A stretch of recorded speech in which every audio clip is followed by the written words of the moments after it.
काराकाट में ही नहीं, पूरे भारत में इतना बड़ा रिकॉर्ड बन चुका है जो आज तक बड़े बड़े नेता और ना ही अभिनेता, यहाँ तक कि बॉलीवुड के सबसे बड़े सुपरस्टार ने भी नहीं किया था, जो कि आज हमारे भोजपुरी की ये दो सुपरस्टार ने कर दिखाया। ये दो बिहारी पवन सिंह और खेसारी लाल यादव का भीड़ भाई रिकॉर्ड बना चुका है। इतना बड़ा रिकॉर्ड बनाया है कि क्या ही कहें। लेकिन क्या लगता है कि पवन सिंह के इस भीड़ से कोई फ़ायदा वैदा होगा? क्योंकि पवन सिंह के विरोधियों का मानना है कि ये लफुआ लफंगा और सिर्फ फोटो खींचने वाले हैं।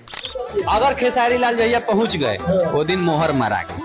हाँ, ये वीआईपी विजेंद्र सिंह है और इनका भविष्यवाणी बड़ा ही सही होता है और ये पहले से भविष्यवाणी पवन सिंह का जो किए हुए थे वो भविष्यवाणी सच भी हुआ है। और वही भविष्यवाणी फिर से किए हैं कि अगर काराकाट में खेसारी लाल यादव पहुंच जाते हैं तो पवन सिंह का जीत एकदम फिक्स है। तो आपको क्या लगता है? फटाफट नीचे कॉमेंट बॉक्स है, आप लोग अपना राय जरूर दीजिए। लेकिन क्या आपको पता है कि खेसारी लाल यादव को बुलाने में पवन सिंह का कितना खर्चा हुआ होगा? आप लोग तो जानते ही हो कि खेसारी लाल यादव हेलीकॉप्टर से वहां पर उतरे हुए थे और काराकाट में 6 विधानसभा है और 6 विधानसभा में कम से कम 1-1 घंटा हर जगह पर रुके हुए थे। लेकिन वो हेलीकॉप्टर से आए हुए थे और हेलीकॉप्टर का खर्च आपको पता है 1 लाख रुपया प्रति घंटा लगता है। तो आप एक दिन के लिए लेंगे तो 24 घंटा का 24 लाख रुपया लगेगा और पवन सिंह एक दिन के लिए लिए हुए थे, मतलब 24 लाख रुपया। इससे आप अनुमान लगा सकते हैं कि काराकाट में सांसद बनने के लिए पावर स्टार पवन सिंह कितना खर्चा कर रहे हैं। खैर, आप लोगों को क्या कहना नीचे कॉमेंट बॉक्स आप लोग ज़रूर कहिए।